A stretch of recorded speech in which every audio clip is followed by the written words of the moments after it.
Hi everybody, Dan Illman, Matt Bernier. The DRFBets race of the day for Sunday, July the 22nd is the Grade 1 Coaching Club American Oaks for 3-year-old fillies. You can play it with DRFBets, and DRFBets has a great new offer. The Weekend Warrior Bonus Series. This is for DRFBets members only. You can earn up to a $180 bonus for the Travers and the Pacific Classic by betting $25 to win on one horse in the first race at either Saratoga and or Del Mar each Saturday and Sunday. Let's take a look at the field for this Grade 1 event, and you've got the big girl in the division, Matt, the number 4, Mona Moy Girl, 4-5 for Florent Giroux. She's only lost once in her career, and her last 3 Beyer speed figures are faster than anything else the rest of this field has ever run.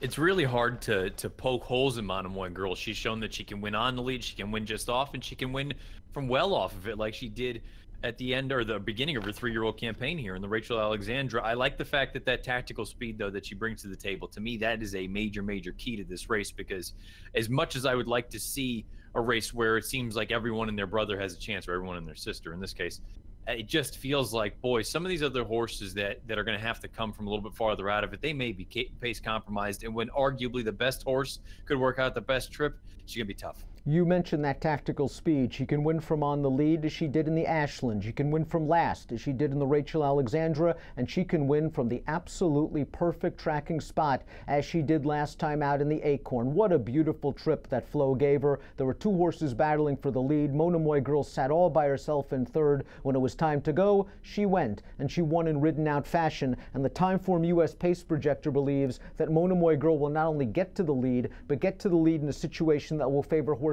on or near the early lead, and that could spell trouble for everybody else. I guess there's one thing though, and you brought it up when we go over Pace Projector in the past. You have to handicap a little bit, and the other riders in this race, they know what's going on as well, that Mona Moy Girl might just be on her loose all by herself on the front end. I think other riders are going to be a little bit more intent on getting into the run a little earlier than maybe they would normally be. And I think Mike Smith is going to be that rider on the main competition, the number 2 Midnight Bisou, who showed better speed last time out. First time for trainer Steve Asmussen in the Grade 2 Mother Goose. True, that pace was not very fast, but she sat second off the only horse that's ever beaten Mona Moy Girl, Road to Victory, and she absolutely inhaled Mona Moy Girl with her ears straight up in the air. She was having a lot of fun in that race, earning a career best 94 Beyer speed figure. Asmussen says they're making the lead. We'll see if that happens on Sunday, but I still think we've yet to see the best of Midnight Bisou. Yeah, I agree with you. I have to be honest. I think she's run well in every one of her starts. In the Kentucky Oaks, she had a little bit of an excuse. She got sandwiched out of the gate, and she was very wide off the far turn. And otherwise, all you're left with is a horse that's never been worse than second in her 7 lifetime starts. There's so much here to like about her. Second off the bench, going out for Asmussen. I'm going to be very interested. If that is what they're saying, what their intention is to make the front, then all of a sudden, maybe this pace isn't so pedestrian on the front end. If you think that the 2 big girls are going to hook up early on, maybe then other horses come into play. I have to be honest, if that's the case, then maybe I'm more interested in another horse. But otherwise, these top 2, they're going to be very tough. I wonder if that other horse would be the 3, Eskimo Kisses. And you can argue she's had some excuses. She hasn't been able to beat Mona Moy Girl yet. But let's reasonably look at that Ashland. Mona Moy Girl waltzed on the lead. Eskimo Kisses and a lot of 3-year-old fillies, they're not going to be able to catch that girl when she has that situation. And last time out in the Kentucky Oaks, tough post, not an easy trip. She was running a little bit at the end. Now, she doesn't have as much tactical speed as the favorite, to be sure. I think Midnight Bisou is a little bit more tactical, so she needs some help up front in this short field. Yeah, you know, I picked her in the Kentucky Oaks. I thought she ran very well, and you're right, at the top of the lane, she just got shut off, unfortunately, down on the inside. And not that she would have won the race, but she would have been a little bit closer, I think. There's a scenario, and the reason I didn't pick her in here is because I just wasn't sure how much pace there was going to be. If those 2 girls are going to throw it down early, I think there's a scenario where Eskimo Kisses comes with a serious bid. The one thing I'll say, if it's not this race, she's better, I think, than some people would make out. I think there's a scenario where maybe you get to the Alabama at 1.25 miles.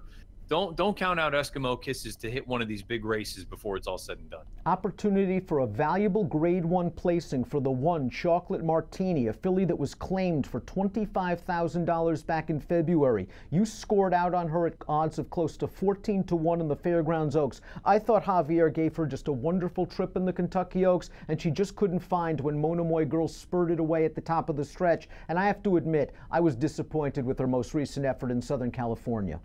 Yeah, I suppose the only reason that I'll be forgiving for the Summertime Oaks is because it was Santa Anita and there wasn't a lot of pace signed on in there, and her best run comes from farther out of it. The thing that concerns me about a spot like this, obviously the competition is going to be very difficult. I've always maintained that she's better at 8.5 furlongs. You start getting out to 9 furlongs and longer, I think you're really going to be up against it and pushing her limitations. I just don't like her in here. Gio Game completes this short field for Mark Casse, Julien Leperoux. No match for Monomoy Girl in the Acorn, although Monomoy Girl just had a much better setup. Getting the jump on Gio Game, turning into the stretch. She was very late to change leads in that race, was Gio Game. 2 starts back. Nice win in fast time, but kind of riding a slow pace. Big step up in class for her here for Gio Game, maybe underneath. Yeah, really, it boils down to what are the intentions of the connections in a spot like this, and you have to handicap that piece as well. She's already Grade 1 placed, but if they're realistically looking at it to try to win this race, if I'm the connections, I'm saying you have to go and push this thing early, and then all of a sudden, if you have 3 horses out there on the front, then yeah, everyone comes into play. But I agree with you. She's just too slow right now, and I'd be very, very interested to hear what the actual intentions are. Are they to try to win the race, or are you content trying to get another graded stakes placing? Let's take a look at our top picks for Sunday's DRFBets race of the day. You're going Monomoy Girl. I think Midnight Bizou's going to take the race to her. I'm looking forward to seeing if Midnight Bizou can take another step forward for Asmussen and Smith. It should be a fun race no matter what.